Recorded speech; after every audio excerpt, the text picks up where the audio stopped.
सबसे पहले देखते हैं प्रकाश होता क्या है। प्रकाश हेडिंग डालते हैं लाइट। प्रकाश किसको कहते हैं?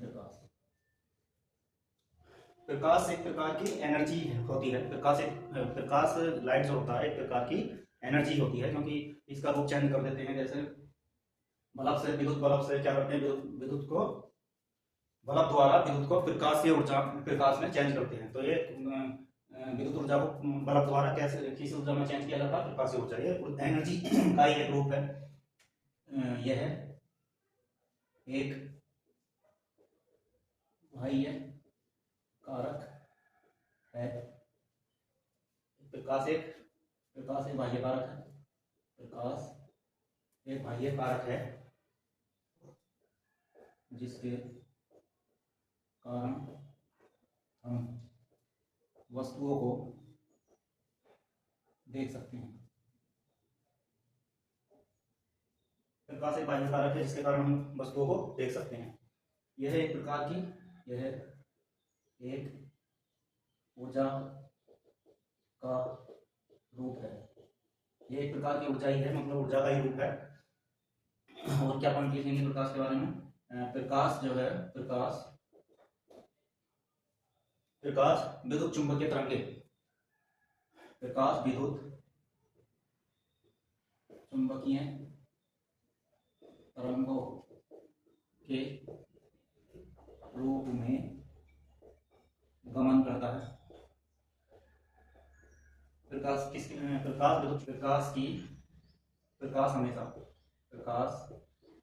हमेशा सीधी रेखा में गमन करता है।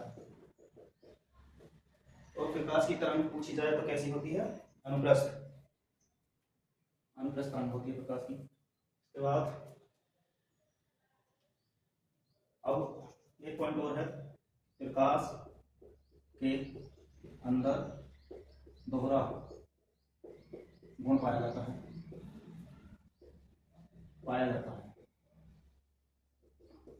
दोहरा गुण कौन सा? दोहरा पाया जाता है, जैसे इसका पहला कण के रूप में और दूसरा तरंग। इसके अंदर दोहरा गुण पाया जाता है प्रकाश के अंदर। यह है प्रकाश।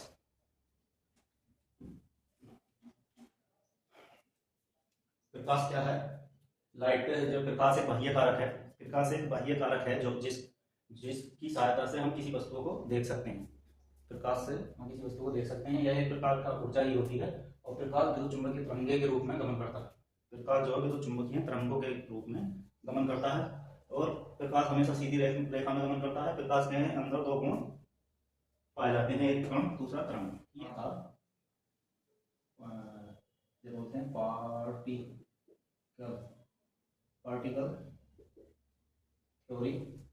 Particle theory. और दूसरा था फोटोन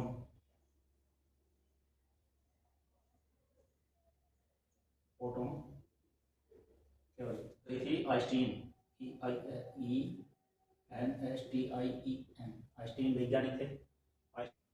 अगर तरंग के गुण को प्रतिपादित पूछा जाए किसने किया था, तो वैज्ञानिक थे हाइजीन वैज्ञानिक थे। और अगर ये वैज्ञानिक पूछे जाते हैं प्रकाश विद्युत प्रभाव की खोज पूछे तो हर्ट्ज ने की थी।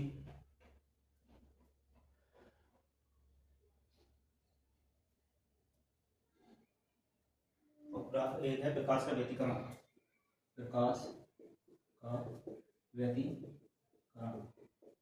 इसकी थॉमस वैज्ञानिक थे। ये आइंस्टीन वैज्ञानिक। ये पूछे जाते हैं वैज्ञानिक तरंग के गुण को प्रतिपादित किया था हाइजीन ने। और प्रकाश विद्युत प्रभाव को हर्ट्ज ने। और प्रकाश का व्यतिकरण थॉमस। प्रिज्म क्या होता है? ब्रेजिंग क्या होता है? किसी सफ़ेद कलर की लाइट को अगर ब्रेजिंग से गुजारा जाए तो वो 7 रंगों में विभक्त हो जाता है। जैसे लाइट को हमारा ब्रेजिंग पे, तो ये 7 रंगों में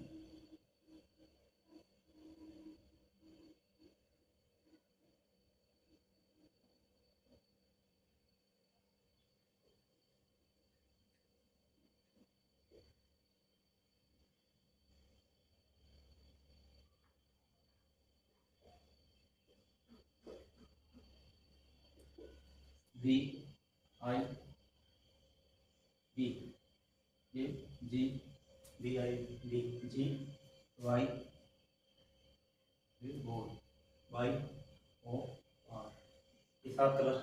ये कौन सा है? ये रेड है, ये ब्लू है, ये वाइट। ऐसे ये ऑरेंज है ये वाला, और ये येलो है, ग्रीन है, ये भी। तो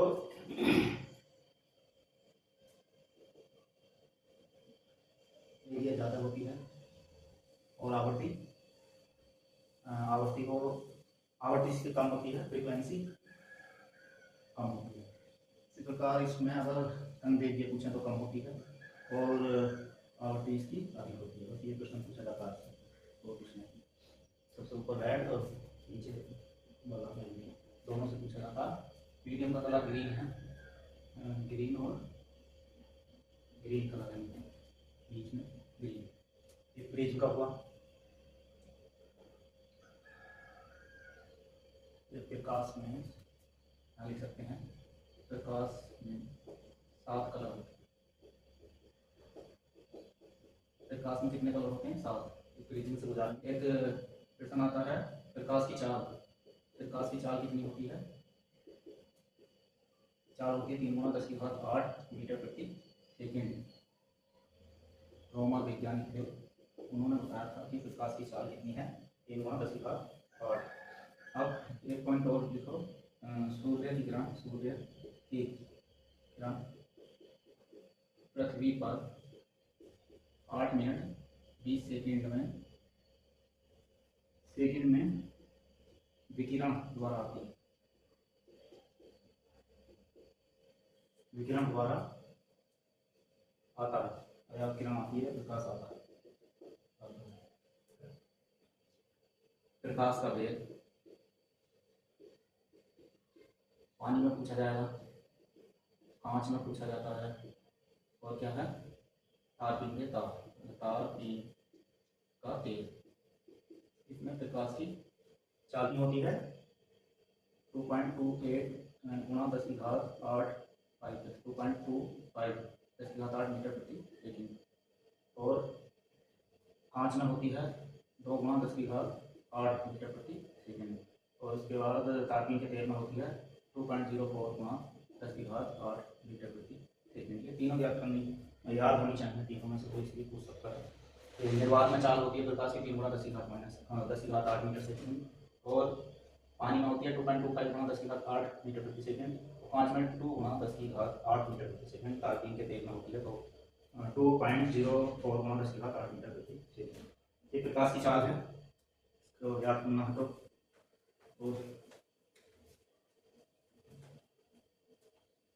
थोड़ा सा थ्योरी का है इसमें, बाद में थ्योरी होने के बाद।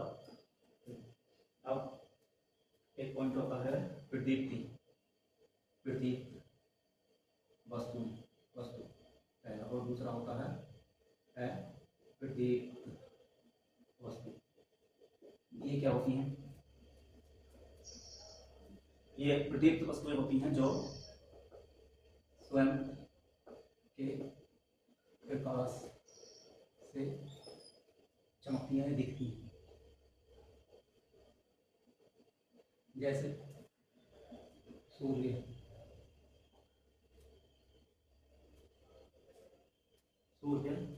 या बल्ब और तारा। और अप्रदीप्त जो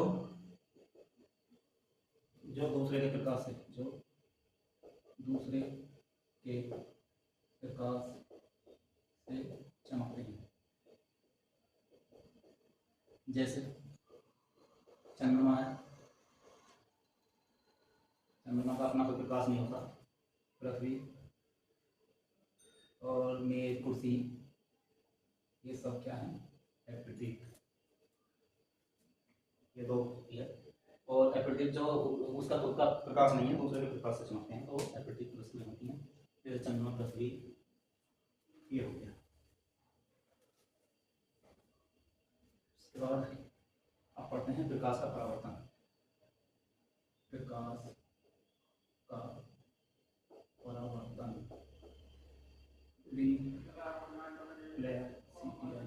रिफ्लेक्शन ऑफ लाइट। इस पर बहुत सवाल पूछे जाते हैं।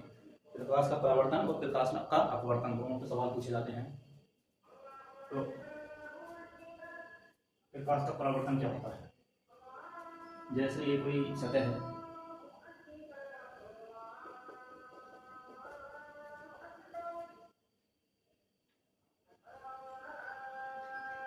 तो इधर से प्रकाश की किरण आई और टकरा के इधर वापस चली गई। तो ये जो आई है इसे कहते हैं आपतित किरण। आपतित किरण, आपतित किरण। और जो टकरा कर गई है वापिस, ये वापिस जो गई है इसे कहते हैं परावर्तित, परावर्तित किरण। आपतित किरण, परावर्तित किरण। अब इसके बीच में एक लंब डाल लेते हैं, इसे क्या बोलते हैं? अभिलंब। अभिलंब हो गया। तो आपतित किरण से जो एंगल अभिलंब, आपतित किरण और अभिलंब के बीच में जो कोण बनेगा थीटा, थीटा, इसे क्या, इस कोण को क्या बोलेंगे? आपतित किरण का कोण है तो आपतन कोण, आपतन कोण। और अभिलंब और परावर्तित किरण के बीच में जो कोण बनेगा उसे क्या बोलेंगे? थीटा। ये परावर्तित है तो थीटा आर, तो इसका होगा आपतन कोण हो गया, परावर्तन कोण। परावर्तन, परावर्तन कोण, ये बिंदु इस बिंदु पर मिलने हैं। प्रकाश का परावर्तन, तो ये चित्र समझ में आया? ये क्या है? सरफेस है, ये किरण आई आपतित किरण और इससे टकरा के परावर्तित हो गई, वापिस हो गई। तो आपतित किरण आने वाली आपतित किरण, टकरा के जाने वाली परावर्तित किरण, बीच में अभिलंब डाला है। अभिलंब और आपतित किरण के बीच में जो कोण बना है वो आपतन कोण है, और अभिलंब और परावर्तन के बीच में जो कोण है वो परावर्तन कोण है। आपतन कोण, आपतन कोण थीटा आई और परावर्तन कोण, परावर्तन थीटा आर। और क्या हुआ है अब इसमें चित्र में, उसे लिख देते हैं। जैसे किरण आकर टकरा के वापस चली गई है, थ्योरी को लिखते हैं। प्रकाश, प्रकाश का किसी परावर्तक, प्रकाश का किसी परावर्तक सतह से टकराकर, सतह से टकराकर, टकराकर वापिस लौट जाना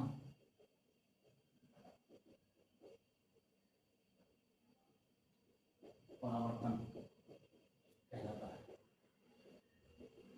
कुछ भी नहीं है इसमें।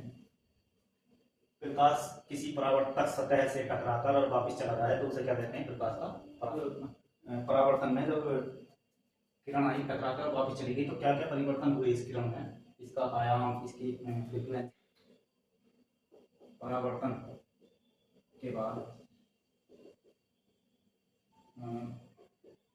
उसकी तीव्रता और आयाम, और तीव्रता और आयाम में कमी होगी। तीव्रता और आयाम को पूछा तो दोनों में क्या होगी? कमी होगी। और तरंग दैर्घ्य, तरंग दैर्घ्य और आवर्ती में कोई परिवर्तन नहीं होगा। तरंग देखिए लैम्डा और आवृत्ति एफ, फ्रीक्वेंसी एफ में कोई परिवर्तन नहीं होगा। और एक पॉइंट लिखो, यह है परावर्तन हमेशा समान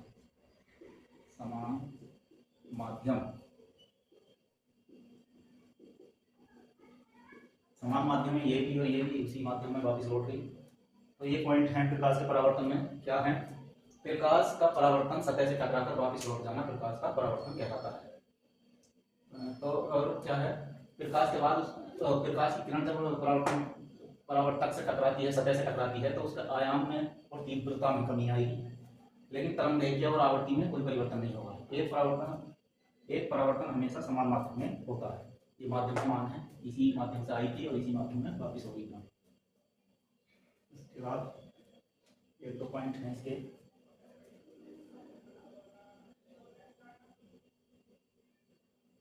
प्रकाश का सबसे अच्छा परावर्तक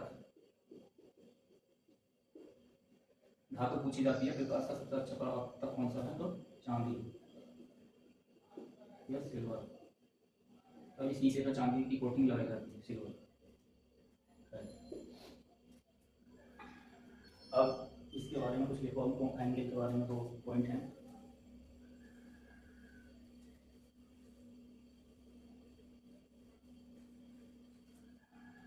ये है कि पहला पॉइंट है परावर्तन में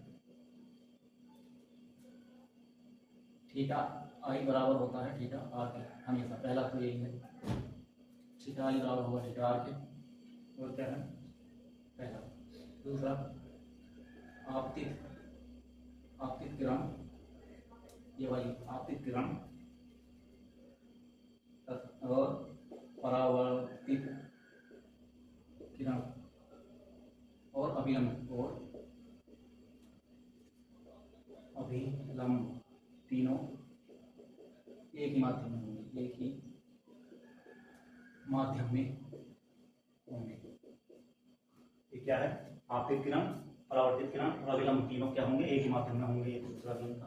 और तीसरा, ये परावर्तन कोई परावर्तन में इससे ज्यादा और कुछ पूछा नहीं जाता है। टकरा के चला जाना, प्रकाश टकरा के चला रहा है परावर्तित सतह से, तो उसे परावर्तन देते हैं।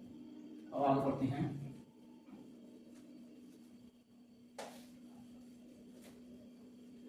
8 मार्च समतल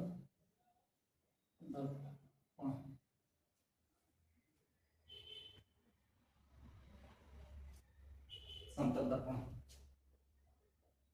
में परावर्तन हो गया। अपवर्तन का कल बताऊंगा, इससे समतल दर्पण पढ़ते हैं। इससे पहले समतल दर्पण, प्लेन मिरर। समतल दर्पण क्या होता है? इसमें लिखना है इसका परावर्तक सतह चांदी का बना होता है, चांदी या सिल्वर का बना होता है।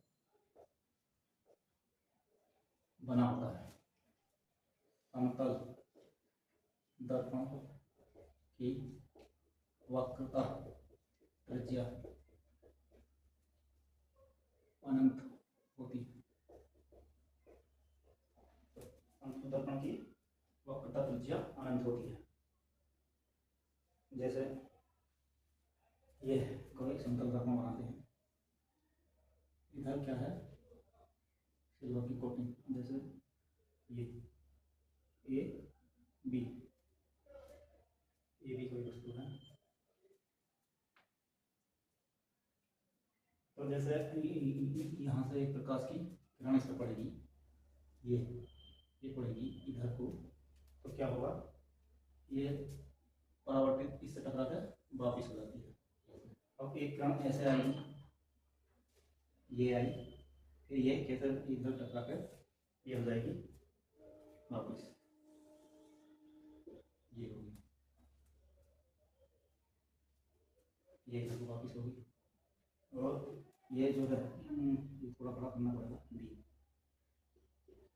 ये क्या हो गया अभिलंब, ये आई ये आर। प्रकाश का परावर्तन बढ़ा है ना, टकरा के परावर्तन हुआ है तो कोण ये अभिलंब है और आई और आर तो एंगल मिले। उसके बाद इन्हें इसे आगे की तरफ बढ़ाएंगे, जैसे इसे बढ़ाएंगे ऐसे,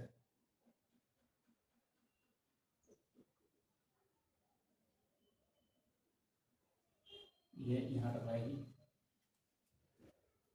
और ये वाली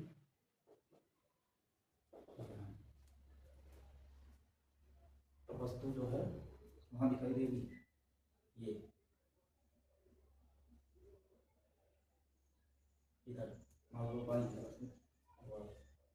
इसमें क्षेत्र का इतना वो नहीं है, मैं बता रहा था इसमें प्रकाश का परावर्तन ही होता है, चित्र बनाना आवश्यक नहीं है समतल दर्पण का, क्योंकि इसका इस प्रतिबिंब जो बनता है कैसा बनता है, आभासी और वास्तविक, क्योंकि पीछे बनेगा ना उसके, तो आभासी और वास्तविक,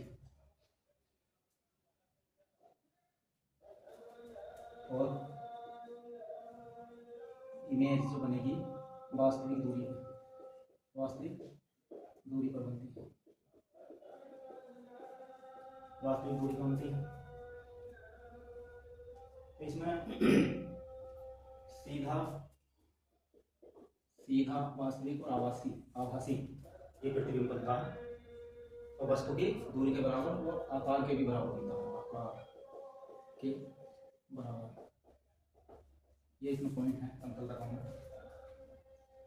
तो इसमें कुछ मोस्ट पॉइंट हैं, जैसे अगर वस्तु दर्पण की ओर v वेग से आ रही है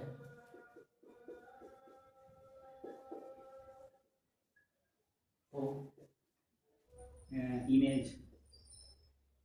में 2v मतलब दुगने वेग से आती दिखाई देगी, ये बस पॉइंट याद रखनी चाहिए। वेग अगर v वेग से मतलब 10 किलोमीटर प्रति घंटे से आ रही है तो उसका जो है दुगना करो तो 20 वेग से दिखाई देगी। ऐसी हाइट का होता है, किसी वस्तु की इमेज देखने के लिए समतल दर्पण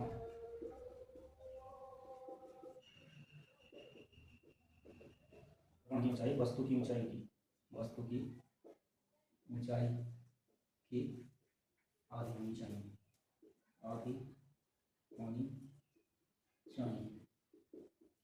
ये हो गया। सीधा दिखाई देगा लेकिन पार्श्व उल्टा दिखाई देगा। पार्श्व उल्टा का मतलब पता है, लेफ्ट की जगह राइट और राइट की जगह लेफ्ट, ऐसे।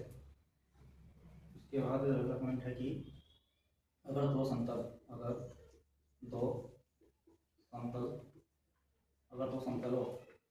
समतल दर्पण को थीटा एंगल पर रखते हैं,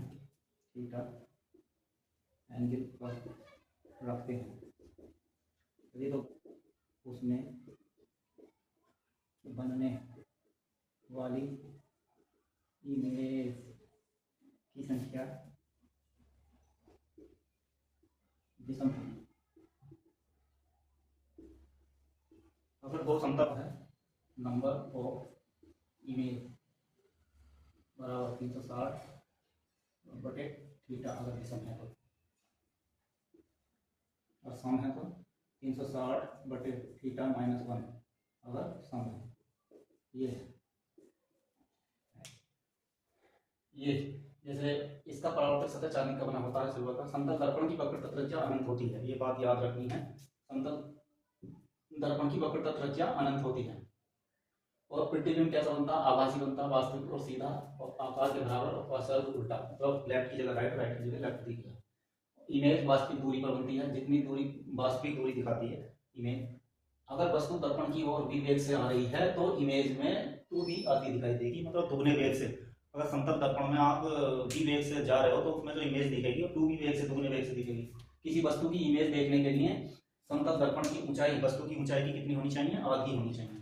किसी वस्तु की इमेज देखने के लिए समतल दर्पण की ऊंचाई वस्तु की ऊंचाई से आधी होनी चाहिए, तभी वस्तु पूरी दिखेगी। अगर दो समतल दर्पणों को थीटा एंगल पर रखते हैं, अगर दो समतल दर्पणों को थीटा एंगल पर रखते हैं तो इमेजों की संख्या विषम होगी।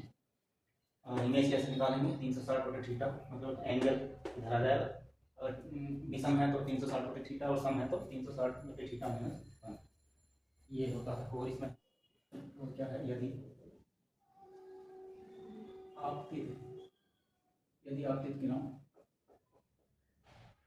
आपतित किरण को कांस्टेंट नियतांक रखते हुए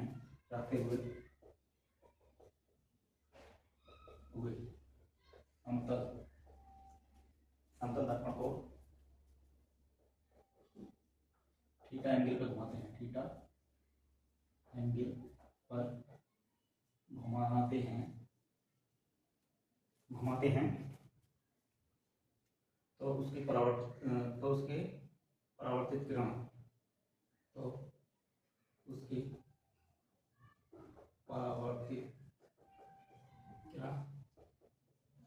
टू थीटा एंगल से घूम जाती है, टू थीटा एंगल से घूम जाएगी।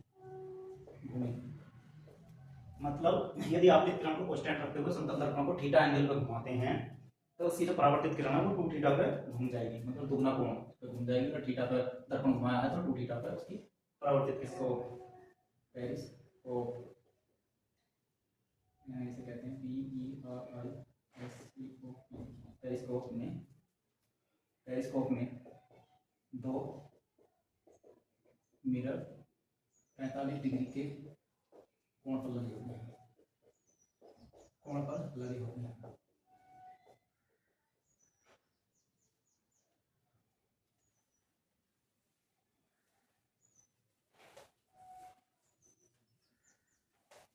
बच्चे का खिलौना होता है, इसे बोलते हैं कैलिडोस्कोप।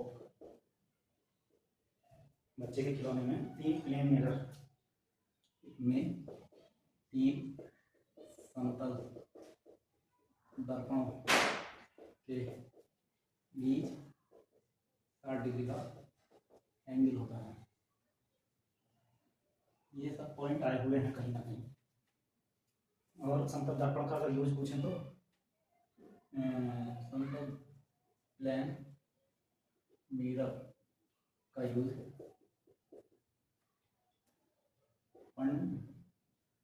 पनडुब्बी SUBM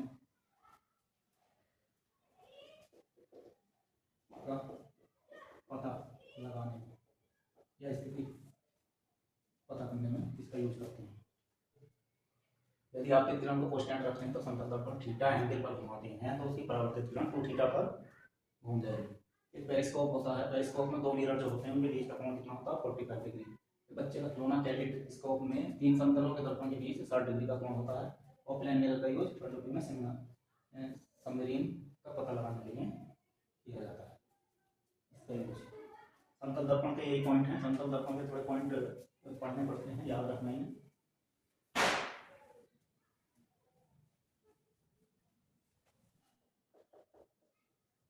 गोलीय दर्पण,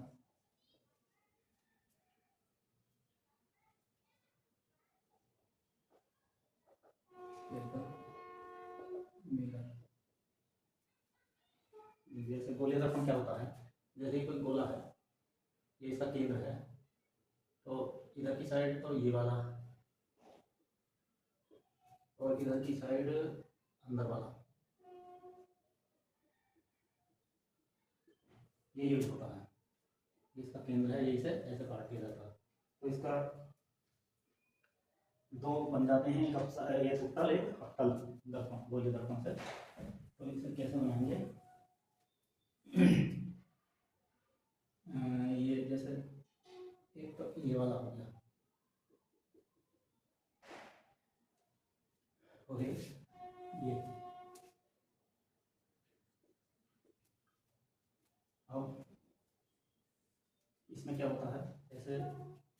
ये तो अनंत सा आएगी। फिर इसका ये होता है पोल, ध्रुव। फिर होता है फोकस। फिर होता है सेंटर, केंद्रीय, वक्रता केंद्र। ये होता है अनंत।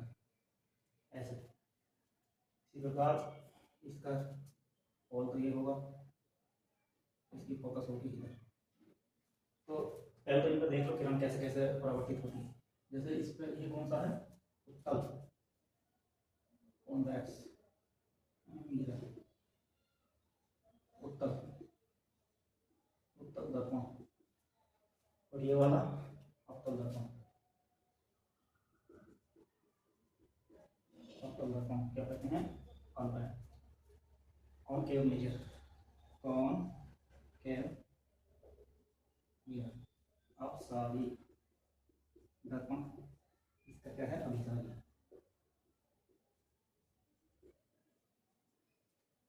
अभिसारी दर्पण। जैसे इस पर कोई प्रकाश की किरण पड़ती है, जैसे ये पड़ी, इधर से आई है तो ये इधर क्या हो गई, परावर्तित हो गई। और जैसे ये पड़ी तो ये इधर, ये परावर्तित हो जाती है। अब इसमें क्या है,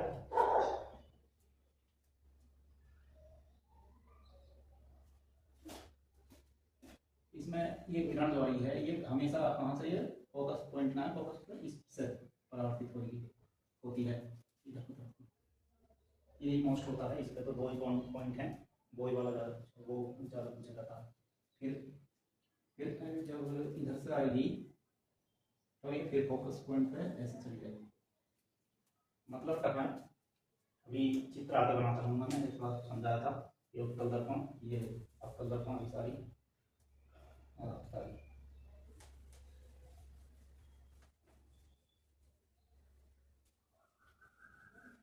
कॉन्वेक्स और कॉनकेव।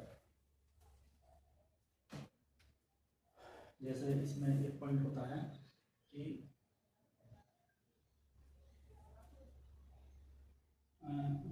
एक लाइन नहीं लिखी, उत्तल दर्पण होता क्या है, ये लिख लेते हैं इसमें।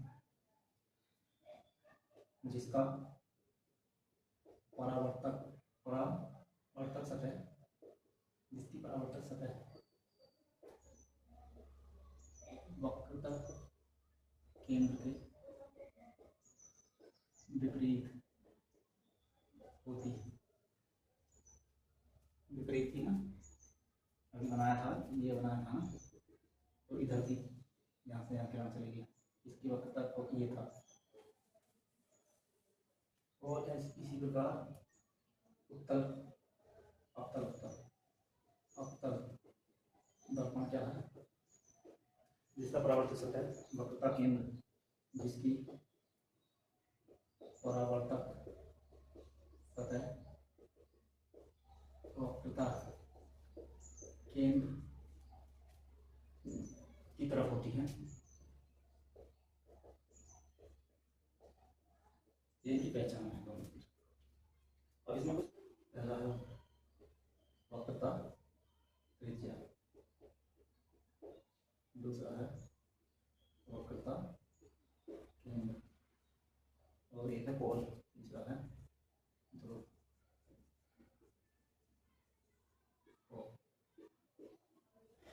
ये इनके बारे में पता होना चाहिए क्या है। एक होता है फोकस, होता है फोकस। ये सभी क्या है, पॉइंट हैं उसी में। ये एक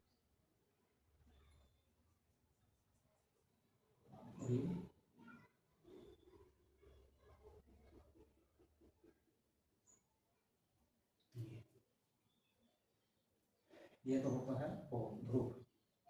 ये अनंत से आती है, अनंत से प्रकाश की या कोई। और फिर होता है इसका, ये है सहायता होती है इसकी वक्रता त्रिज्या, वक्रता त्रिज्या। और ये है सी जो है, ये दोनों को फार्मूला जो था बीच में जो पॉइंट बना था, ये केंद्र, वक्रता केंद्र, वक्रता केंद्र सी त्रिज्या।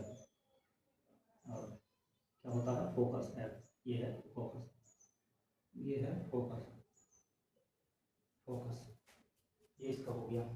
उत्तल दर्पण, ये उत्तल दर्पण। अवतल दर्पण में अवतल दर्पण में क्या होगा, इसका ध्रुव ये है, ये क्या है, ध्रुव, ये इसका ध्रुव है, ये वो क्या है, वक्रता त्रिज्या, और ये है क्या है, फोकस, उसके बाद सेंटर, इसका सेंटर होगा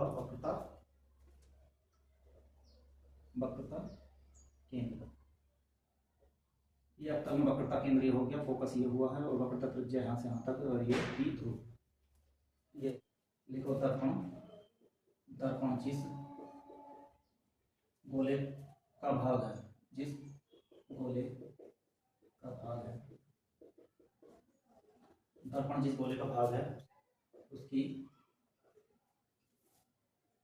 त्रिज्या ही वक्रता त्रिज्या और कहलाती है।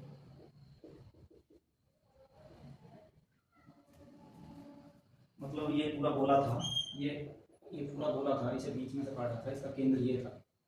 तो जब इसे अलग अलग किया गया, ये वाला इसका केंद्र ये है, इसका केंद्र ये है, तो इसकी जो त्रिज्या इधर से इधर को होगी, यहाँ से यहाँ तक, अब ये केंद्र यहाँ, तो यहाँ से यहाँ तक क्या है इसकी त्रिज्या, वक्रता त्रिज्या।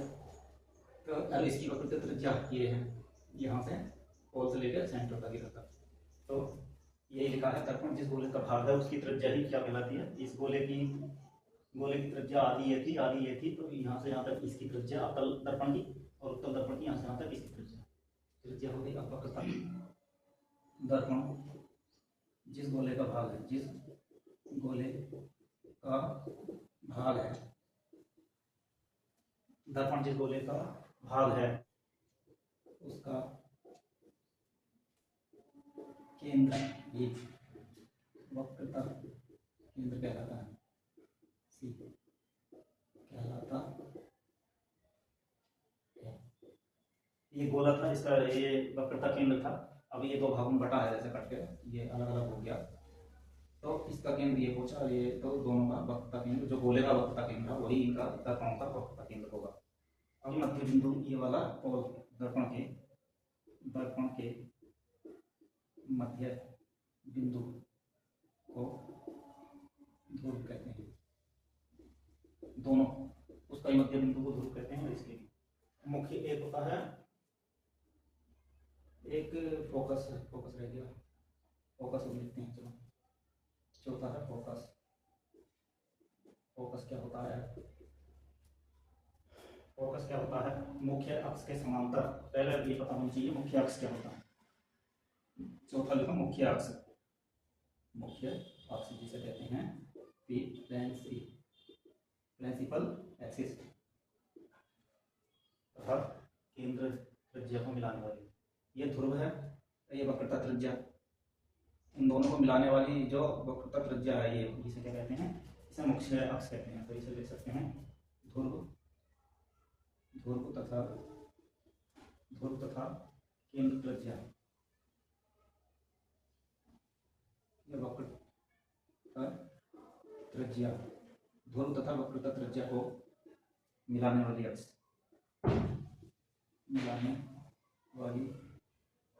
क्या कहलाती है, प्रिंसिपल एक्सिस कहलाती है। कौन सी होगी, ये वाली पूरी मुख्य अक्ष, इसकी ये वाली, ये यहाँ से लेकर ध्रुव से लेकर ये केंद्र तक, ये मुख्य अक्ष होगी। फोकस 5वां पॉइंट है, फोकस क्या होता है। एक बार पता चल जाएगा इन पॉइंटों का तो कोई दिक्कत होने वाली नहीं है चित्र में। फोकस क्या है, मुख्य अक्ष के समांतर, ये मुख्य अक्ष के समांतर, मुख्य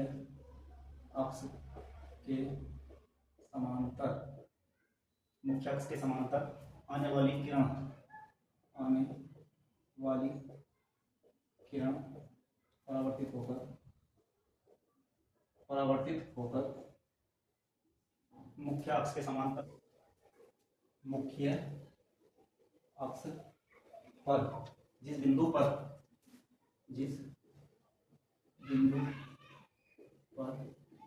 मिलती है, प्रतीत होती है, उसे क्या कहते हैं? उसे फोकस कहते हैं। उसे निराकार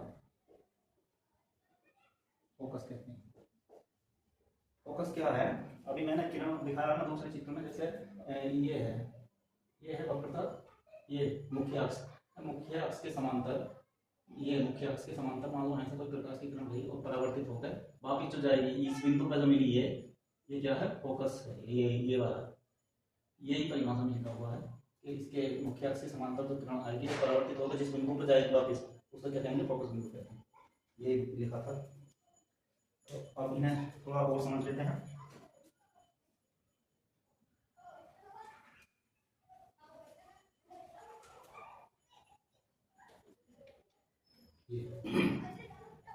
पहला है वक्रता त्रिज्या। जिस गोले को काट कर दर्पण बनाया गया है, उसकी जो त्रिज्या होगी वही क्या होती है? वक्रता त्रिज्या होती है। जैसे ये गोला था पूरा, अब ये काट के दो हो गया, तो इधर यहाँ से यहाँ तक इसकी क्या होगी? त्रिज्या। ये त्रिज्या है वक्रता त्रिज्या। वक्रता केंद्र, जब गोले का केंद्र था, जो केंद्र था दो भागों में कट गया, तो ये क्या कहलाएगा? इसका वक्रता केंद्र कहलाएगा। और ध्रुव, ये जो दर्पण है, दर्पण का मध्य बिंदु जो कहलाता है वो ध्रुव कहलाता है, दोनों का मध्य बिंदु। और मुख्य अक्ष ये होता है ध्रुव से लेकर केंद्र तक जो ये अक्ष है, इसे मुख्य अक्ष कहते हैं।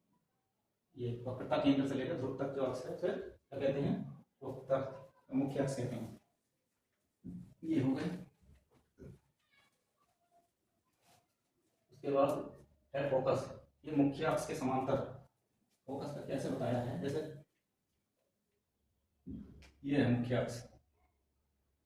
मुख्य अक्ष के समांतर एक प्रकाश की किरण जो परावर्तित होकर वापस जाएगी जिस बिंदु पर, उसे क्या बोलेंगे? फोकस। ये जिस बिंदु पर मिलती है उसे क्या बोलते हैं? फोकस। फोकस भी हो गया। ये पॉइंट थे कुछ दर्पण के नियम।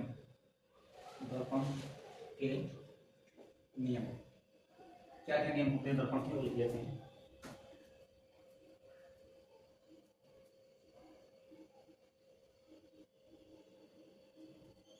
पहला नियम है अवतल दर्पण में मुख्य अक्ष, अवतल दर्पण में कोई किरण मुख्य अक्ष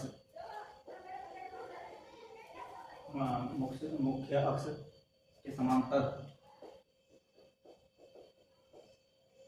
हो तो वह परावर्तित होने के बाद जिस फोकस से गुजरती है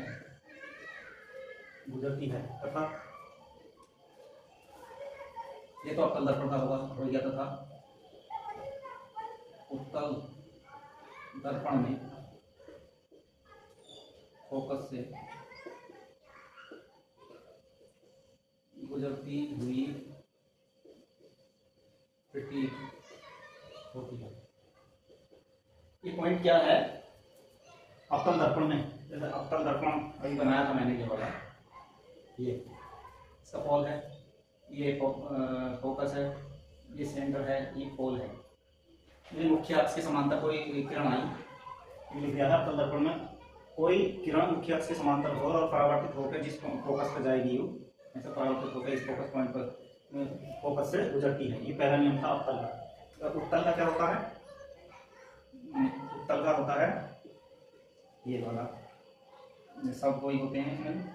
जैसे कोई किरण आई, ये परावर्तित हो जाती है ऐसे, तो ये आभास किया जाता है ऐसे, ये इसका।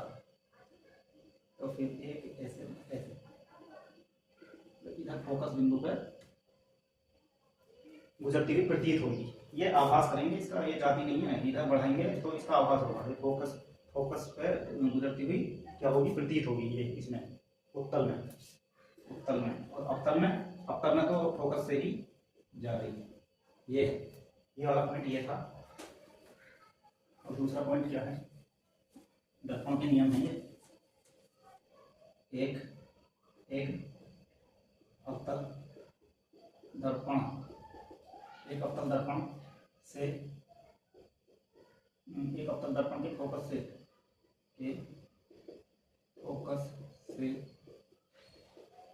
गुजरने वाली किरण परावर्तित होने के बाद मुख्य अक्ष के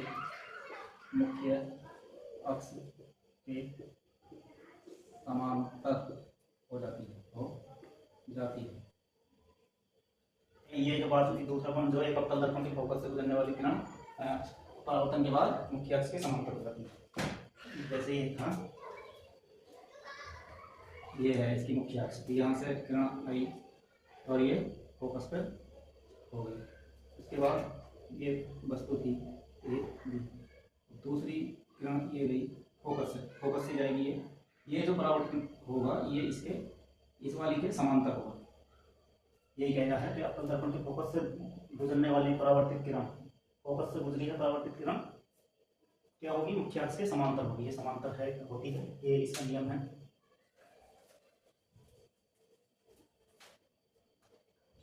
तीसरा है दर्पण में वक्रता त्रिज्या से गुजरने वाली किरण, वक्रता त्रिज्या से गुजरने वाली किरण, वक्रता त्रिज्या से गुजरने वाली किरण टकराने के बाद वापस उसी दिशा में लौट जाती है। टकराने के बाद वापस उसी दिशा में लौट जाती है।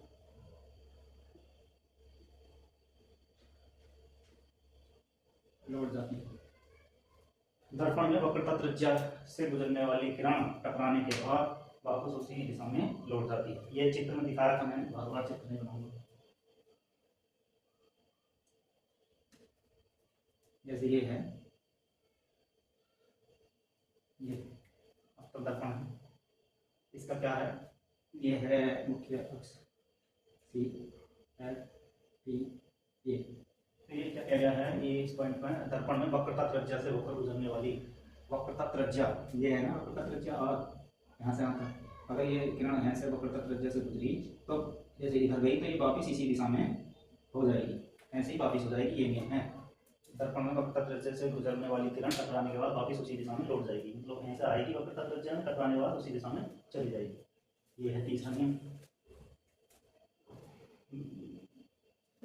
ये 3 नियम है, और दर्पण के नियम 3 नियम है। तीनों नियम क्या है, पहला नियम है कि अवतल दर्पण में कोई किरण मुख्य अक्ष के समांतर हो, तो वो मुख्य अक्ष के समांतर जा रही है तो परावर्तन होने के जो भाग में वो फोकस पे गुजरती है, मतलब फोकस पॉइंट पे गुजरती है और परावर्तित होने के बाद ऐसे टकराएगी और फोकस पे ऐसे पे गुजरती है परावर्तित होने के बाद, और उत्तल लाइन से ये प्रतीत होती है, गुजरती हुई प्रतीत होती है। दूसरा है एक अवतल दर्पण के फोकस से गुजरने वाली किरण परावर्तित होने के बाद मुख्य अक्ष के समांतर होती है। अवतल दर्पण में जो किरण, क्या ये किरण फोकस से गुजरने वाली किरण जो परावर्तित होती है तो वो उसके समांतर मुख्य अक्ष के समांतर ही वापस हो जाती है। और ये दर्पण में वक्रता त्रिज्या से गुजरने वाली किरण टकराने के बाद वापस उसी दिशा में लौट जाती है। मैंने दिखाया था, वक्रता त्रिज्या से वापस इसी दिशा में आ जाएगी। 3 नियम है।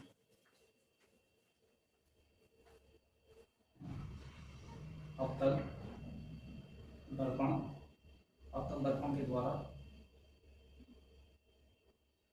बनने वाले प्रतिबिंब, उत्तल दर्पण का बहुत कम पूछा जाता है, अवतल दर्पण के ही पॉइंट ज़्यादा हैं। इसमें अवतल के भी 2 हैं, अवतल के 2 हैं पॉइंट, इसमें बताता हूँ। तो अवतल दर्पण द्वारा बनने वाले प्रतिबिंब, कैसे प्रतिबिंब बनेंगे। पहला है वस्तु अनंत पर, जब वस्तु अनंत पर तो कैसा प्रतिबिंब बनेगा, ये पूछा। थोड़ा सा इधर समझा देता हूँ मैं। जैसे ये अवतल दर्पण है, ये इसका पोल है, ये वही, ये अनंत, इधर से अनंत साथ ये, और इधर फोकस होता है, इधर सी होता है, इधर पी, ये होता है। तो ये कह गया है कि जब वस्तु अनंत पर रखी हो, वस्तु कहाँ रखी है, अनंत पर रखी है, इधर रखी है, मान लो ये वस्तु ए बी, ये वस्तु रखी है, और प्रतिबिंब कैसा होगा ये पूछ रहा है। अनंत पर रखी है तो एक किरण आएगी और ये कहाँ से गुजरेगी, फोकस से, ये भी फोकस से। दूसरी आएगी, ये भी फोकस से गुजरेगी। तीसरी आएगी, ये भी फोकस पॉइंट से गुजरेगी। चौथी, ये भी फोकस पॉइंट से गुजरेगी। ये इधर इधर इधर।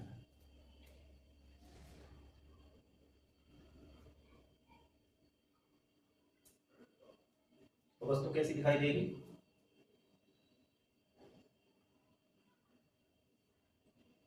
सबसे पहला तो इमेज कहाँ बनेगा,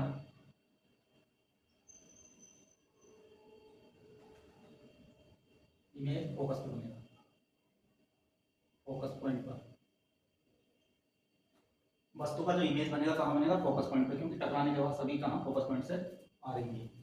उसके बाद वो कैसा बनेगा, वास्तविक, जैसा है वैसा ही वास्तविक बनेगा।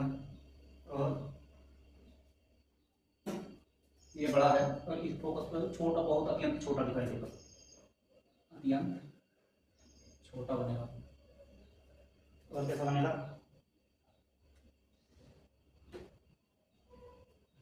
ये मैं यहाँ दिखा नहीं सकता इस पॉइंट पे, ये एफ जो पॉइंट है यहाँ बनेगा बहुत छोटा सा, और ये बी ऊपर हो जाएगा, ये नीचे, तो ये उल्टा बनेगा, उल्टा।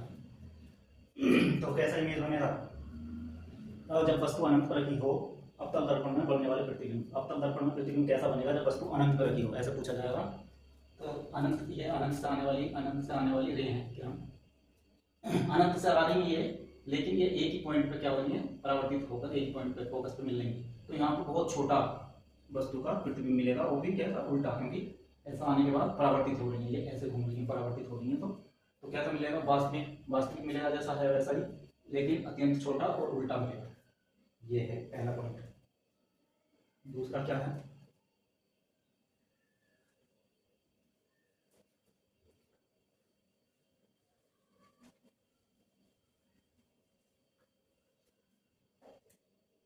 दूसरा है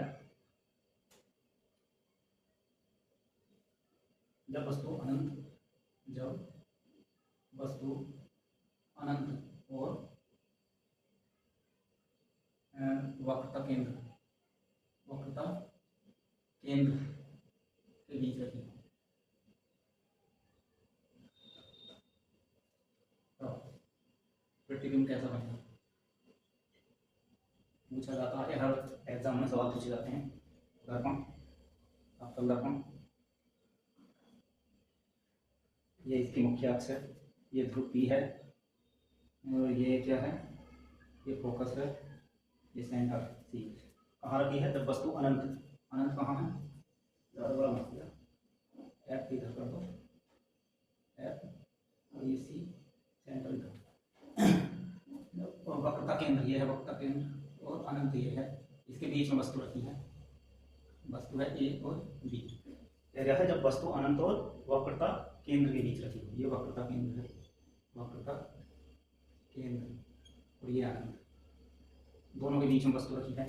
तो अब क्या होगा, फोकस थोड़ा इधर लगाऊं, ये फोकस है, जैसे इधर से किरण गई, ये परावर्तन होकर कहाँ जाएगी, फोकस बिंदु से ही जाएगी, ये गई। उसके बाद दूसरा एक रूल है कि जब ये किरण जाएगी ये वाली की, ये फोकस है, तो ये मुख्य अक्ष के कैसे जाएगी, समांतर। मैंने अभी नियम लिखवाया, मुख्य अक्ष के समांतर जाएगी, समांतर कर लेना, थोड़ा चित्र ऐसा ही बन रहा है, ये समांतर रही है इसके मुख्य अक्ष के समांतर। तो अब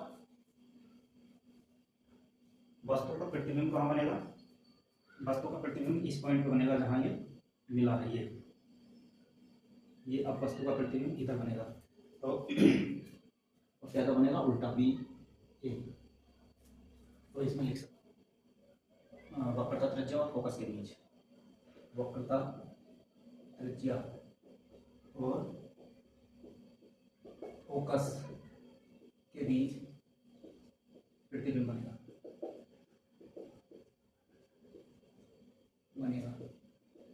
और कैसा कैसा बनेगा, फोकस और प्रतिबिंब, फोकस ये है वक्रता त्रिज्या केंद्र, वक्रता त्रिज्या नहीं, वक्रता केंद्र की ओर, वक्रता केंद्र और फोकस के बीच, ये है वक्रता केंद्र और ये है फोकस, इनके बीच में तो बना है, इनके बीच में बनेगा, कैसा बनेगा, वास्तविक। अवतल में सभी कैसे बनते हैं, वास्तविक बनेंगे। और उल्टा बनेगा, उल्टा क्यों बनेगा, तो परिवर्तित होकर उल्टा दिखाएगा, उल्टा बनेगा। और इससे छोटा बनेगा, वस्तु से छोटा, ये बनेगा, वस्तु से छोटा बनेगा। ये जैसा आएगा कि जब वस्तु अनंत और वक्रता केंद्र के बीच रखी हो तो प्रतिबिंब कहाँ बनेगा, कैसा बनेगा, तो वक्रता केंद्र और फोकस के बीच बनेगा। ये वक्रता केंद्र फोकस के बीच में बना है प्रतिबिंब, और कैसा बनेगा, वास्तविक है और उल्टा है, पलट गया है उल्टा, और वस्तु से छोटा, इससे छोटा दिखाई देगा, ये प्रतिबिंब बनेगा। अगला पॉइंट, एक ना एक पॉइंट पूछा जाएगा, किसी ना किसी एग्जाम में पूछा जाता है। तीसरा है, जब वस्तु वक्रता केंद्र पर हो, जब वस्तु वक्रता केंद्र पर हो तो प्रतिबिंब कैसा, ये है वक्रता केंद्र, फोकस और अब वस्तु कहाँ है, वक्रता केंद्र पे है, ये रही वस्तु, ये वस्तु है, वस्तु का कहाँ बनेगा, जैसे एक रंग आई तो ये फोकस का रिफ्लेक्शन हो गई इस पॉइंट में। इसके बाद ये है, और ये इसके समांतर क्या हो जाएगी, इसके मुख्य अक्ष के समांतर, तो ये थोड़ा सा इधर बनेगा, ये वस्तु है ए बी, ये इस पॉइंट पर वस्तु आई है, मतलब ये वाली ये आई है, ये थोड़ा जल्दी मिल गया है, सीधा होकर खींचेगा तो ये यहाँ मिलेगा, ये इस पॉइंट पे मिलेगा, तो बी और ए, ये वस्तु आई का प्रतिबिंब आया है, कहाँ आया है, वक्रता केंद्र पर ही आया है, जहाँ पहले था वहीं आया है, तो कहाँ बनेगा प्रतिबिंब, इमेज वस्तु के वक्रता केंद्र पर बनेगा, वक्रता केंद्र पर बनेगा, इमेज या प्रतिबिंब कहाँ बनेगा, वक्रता केंद्र, ये वक्रता केंद्र ही तो था, इसी को बना है नीचे, और कैसा बनेगा, वास्तविक तो बनना ही है, वास्तविक बनेगा, क्योंकि अब तक में सब कैसे बनते हैं, वास्तविक बनेगा, और वास्तविक बनेगा और उल्टा और वस्तु के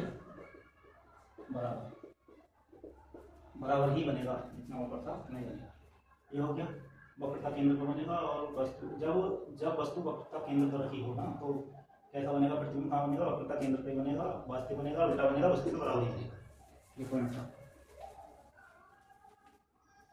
चौथा क्या है, जब वस्तु वक्रता केंद्र और फोकस के बीच में हो,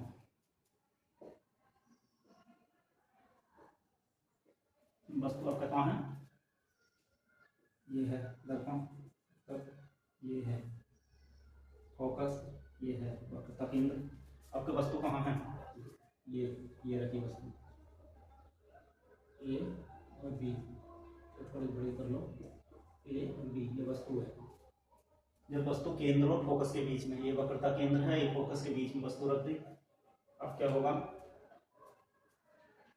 और किरण आई और ये फोकस बिंदु पर परावर्तित हो, उसके बाद ये फोकस बिंदु पर परावर्तित हो, इसके समांतर ये,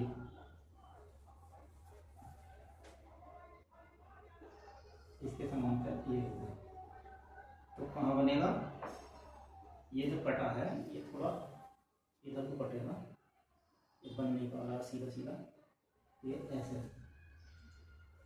ऐसे ये बनेगा, बी ए, प्रतिबिंब कहाँ होना है, ये, तो इमेज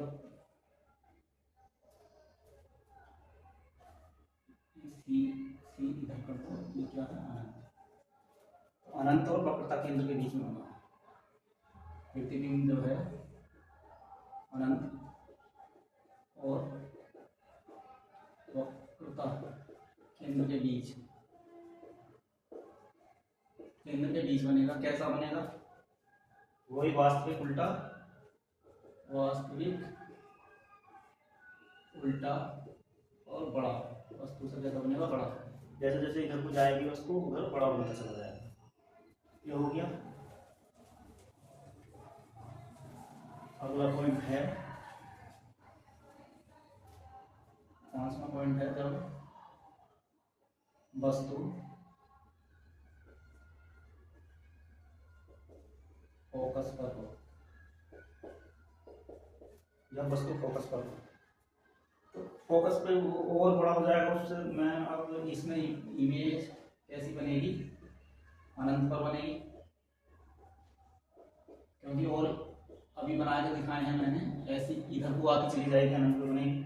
ऐसी बनेगी वास्तविक, वास्तविक बनेगी, और ये उल्टी बनेगी और बड़ी। बस इसी में उल्टी बनती है फोकस पे, बाकी सब सीधा बनता है। इसमें यही है। एक पॉइंट और है, छठा इसका, अवतल दर्पण का।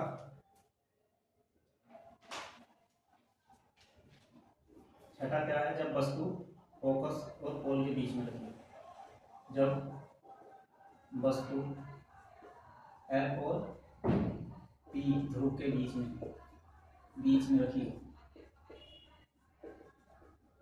तो कैसी बनेगी? ये बनेगा दर्पण के पीछे, दर्पण के पीछे बनेगी, पीछे प्रतिबिंब बनेगा, और सीधा आभासी, सीधा बनेगा, आभासी बनेगा और बड़ा। बस ये पॉइंट है 5। और इसमें